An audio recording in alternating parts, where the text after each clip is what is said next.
Il est passé, vous l'avez dit, à 2 doigts de son exécution. Vraiment, en termes de torture psychologique, on ne peut pas imaginer ce qu'il a vécu. Il faut nous rappeler, c'est une nuit d'avril 2015. Il y a 9 condamnés qui doivent être exécutés. Finalement, seulement 8 le seront et le 9e, c'est lui. C'est ça. Aujourd'hui, je vous emmène dans un voyage à travers le temps, au cœur de 9 destins français, marqués par le sceau de la peine de mort.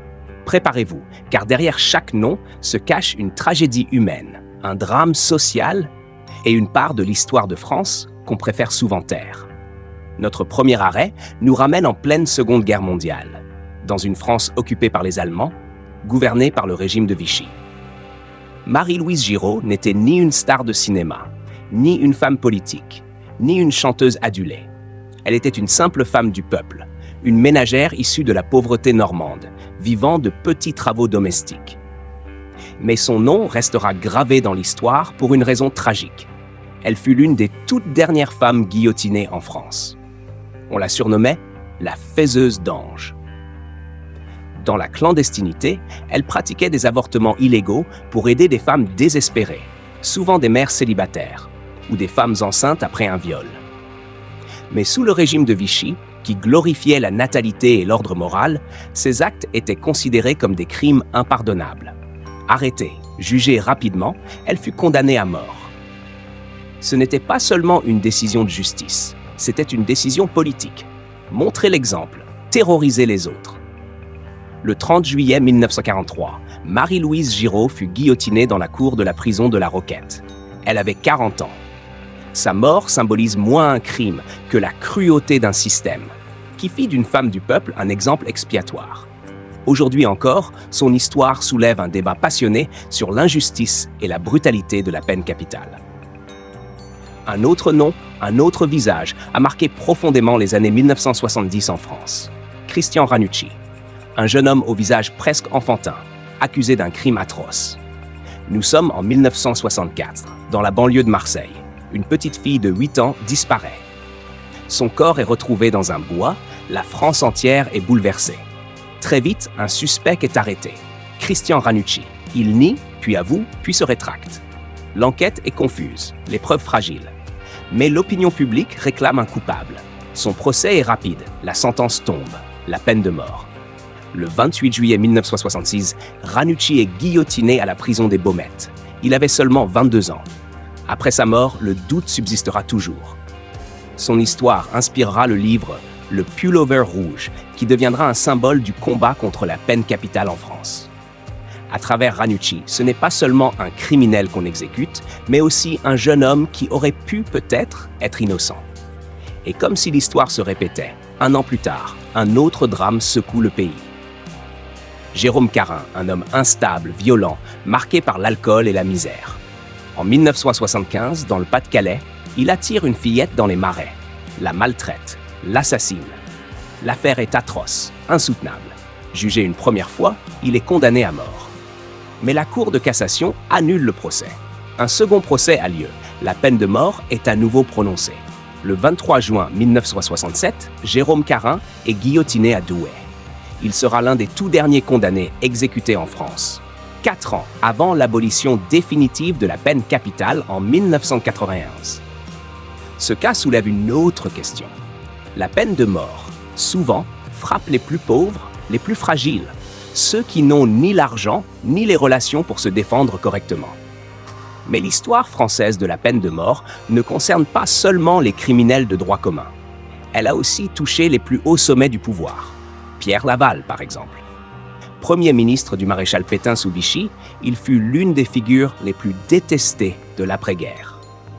Laval avait choisi la collaboration avec l'Allemagne nazie, allant jusqu'à livrer des milliers de Juifs, y compris des enfants, au camp de la mort.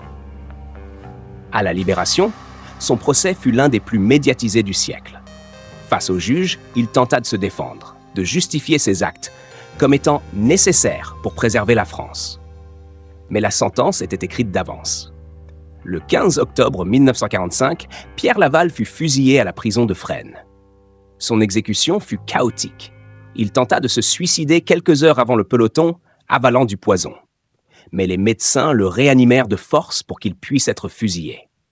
Une scène d'une cruauté glaçante qui montrait la volonté du nouveau pouvoir de purger le passé, quoi qu'il en coûte. Dans le même registre, un autre homme de pouvoir a connu la même sentence, mais pas la même fin. Philippe Pétain, le maréchal de France, héros de Verdun pendant la Première Guerre mondiale, devenu chef de l'État français sous l'occupation. Jugé à la Libération, il fut lui aussi condamné à mort. Mais contrairement à Laval, sa peine fut commuée en réclusion à perpétuité en raison de son âge avancé. Il avait plus de 80 ans. Pétain mourut en prison en 1951, mais son nom reste associé à l'infamie. La France condamna ainsi un héros national, preuve que même la gloire ne protège pas de la justice quand l'histoire bascule. Si cette plongée dans les destins tragiques de ces personnalités vous captive, prenez un instant pour soutenir ce travail. Un simple j'aime sur cette vidéo, un abonnement à la chaîne et l'activation de la cloche de notification, ça nous aide énormément à continuer à raconter ces histoires. Et surtout, n'hésitez pas à partager cette vidéo autour de vous, car la mémoire se transmet aussi par la voix des spectateurs. Merci du fond du cœur. Mais la liste ne s'arrête pas là, car parfois, ce ne sont pas seulement les hommes politiques qui tombent, mais aussi les sportifs. Alexandre Villaplane, par exemple, avait tout pour devenir un héros populaire. Né en Algérie, il fut capitaine de l'équipe de France de football lors de la Coupe du Monde 1930. Charismatique, brillant sur le terrain, il incarna un temps la réussite sportive. Mais sa vie bascula du côté sombre. Pendant la Seconde Guerre mondiale, Villaplane collabora avec l'occupant allemand. Pire encore, il dirigea une brigade française au service de la Gestapo, impliquée dans des pillages, des exécutions sommaires et même des massacres de civils. De capitaine des Bleus, il devint bourreau de son propre pays.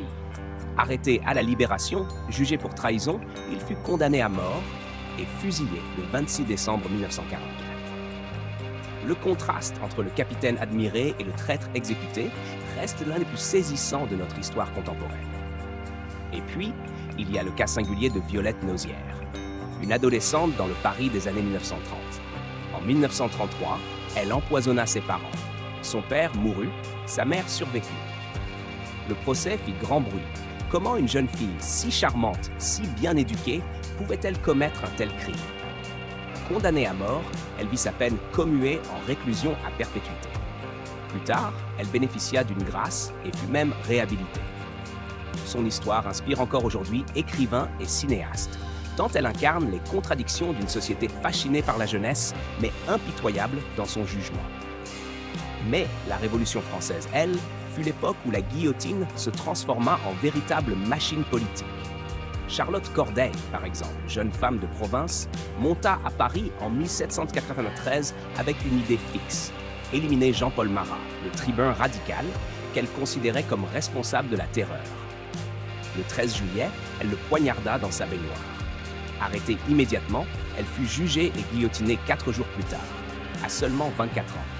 Son geste en fit une figure à la fois haïe et admirée, surnommée l'ange de l'assassinat. Sa condamnation rappelle combien la célébrité politique et la peine de mort étaient intimement liées pendant cette période de fureur révolutionnaire. Enfin, dans une époque beaucoup plus récente, le nom de Serge Atlaoui nous ramène à une autre forme de condamnation à mort, loin de la France, mais qui marqua profondément notre pays. Ouvrier métallurgiste français, Atlaoui partit travailler en Indonésie dans les années 1990. Arrêté en 2005 pour trafic de drogue, il fut condamné à mort.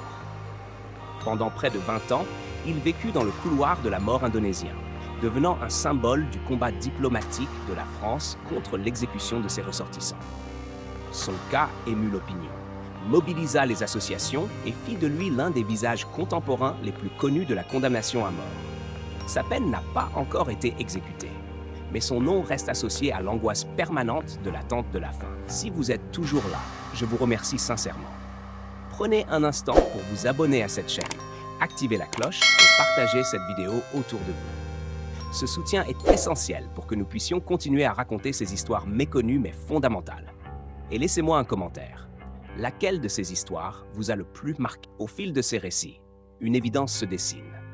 La peine de mort n'a jamais touché uniquement les criminels de droit commun. Elle a frappé des figures populaires, des hommes politiques, des sportifs, des anonymes devenus malgré eux célèbres.